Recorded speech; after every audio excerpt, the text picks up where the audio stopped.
در حیاتم که سری لطف نداری بدی مرگ هر قدر گریه و فریاد کنی سودی نیست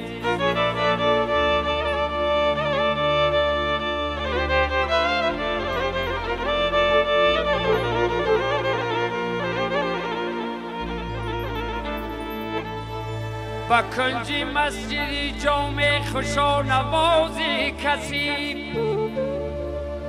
که طاقی ابروی یارش بجای محراب است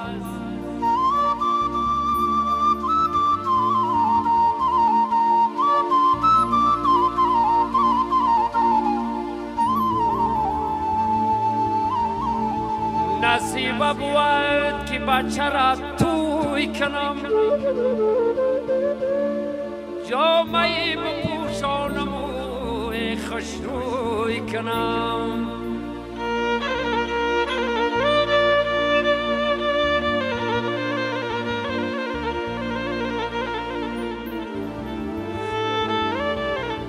جامعه را بپوشانم و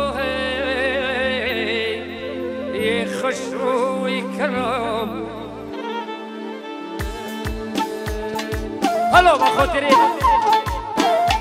توی شادی آهنگای سرودای مست خوندن در کارای ای سر بی ناز من چه بی پروا شده ای عاشق بلای جان ما شده ناز من چی بی پروا شده عاشق بلای جان ما شده عاشق بلای جان ما شده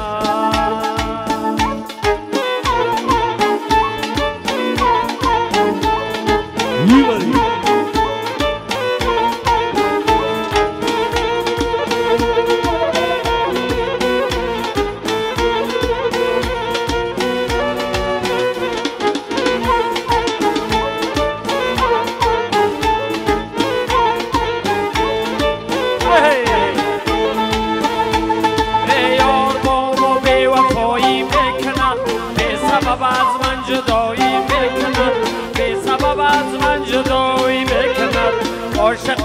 خود نبایی میکند عاشق را خود نبایی میکند ای سر بی ناز من چه بی پروا شده